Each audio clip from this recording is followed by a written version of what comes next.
Rockstar, Rockstar, Rockstar. এখন megastar Shakib খানকে নিয়ে কথা মানেই রকস্টার নিয়ে কথা হবে। কেননা আমরা সাকিবিয়ানরা মেগাস্টারের আপকামিং প্রজেক্টগুলো নিয়ে একটু পড়ে থাকতে বেশি ভালোবাসি। আর আপকামিং মানে রকস্টারের পরবর্তীতে যে সিনেমাগুলো আসবে সেগুলো নিয়েও কথা হবে ডেফিনেটলি, কিন্তু রকস্টার নিয়ে একটু বেশি কথা হবে।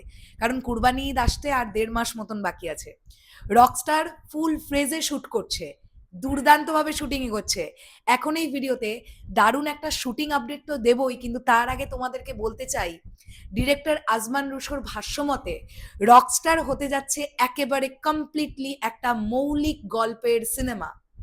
এর আগে রকস্টার কেন্দ্রিক বা রকস্টারের জীবন কেন্দ্রিক বেশ কিছু সিনেমা আমরা বিভিন্ন ইন্ডাস্ট্রিতে দেখেছি, কিন্তু মেগাস্টার শাকিব খানের রকস্টার কিন্তু একেবারে মৌলিক একটি গল্পের ওপর সিনেমা হতে যাচ্ছে।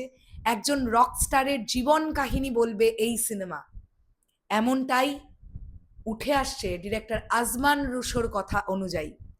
হ্যালো আমার সাকিবিয়ান ভাইরা বোনেরা, চলে এলাম আরও একটা নতুন ভিডিও নিয়ে। আশা করছি তোমরা সকলে দারুণ আছো। অলরেডি তোমরা জানো দুটো ইন্টারভিউ সেশন এসে গেছে, একটা চ্যানেল আয়ের তরফ থেকে আর একটা ৭১ টেলিভিশন বা আনন্দ যোগের তরফ থেকে।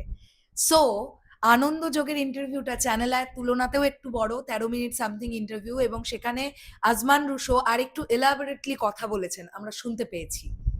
সেখান থেকে দাঁড়িয়ে এই কথাটা আজমান রুশো বলেন, বলিউডের ইমতিয়াজ আলীর রকস্টার সহ পৃথিবীতে এই নামে অন্তত ২২ থেকে ২৩টা সিনেমা রয়েছে।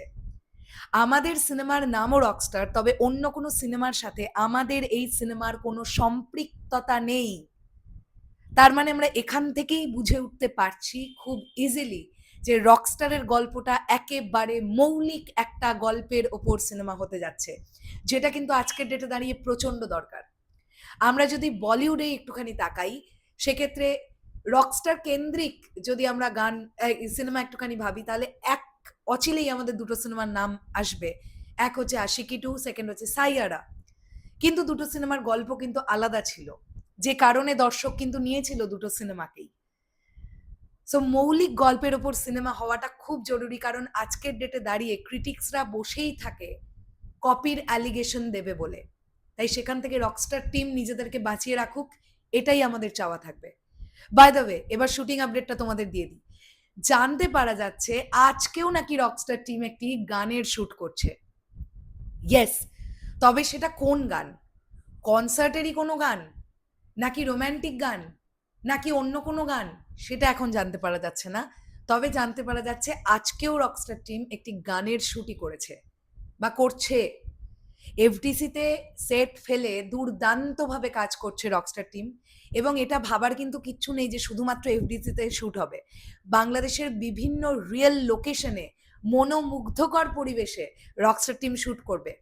জানতে পারা যাচ্ছে এই মাসের ১২ থেকে ১৩ তারিখ নাগাদ থেকেই তারা ওই যে লোকেশনগুলো দেখা হয়েছে, আউটডোরগুলো, সেগুলোতে কাজ শুরু করবে রকস্টার টিম, বাংলাদেশের আউটডোরগুলোতে।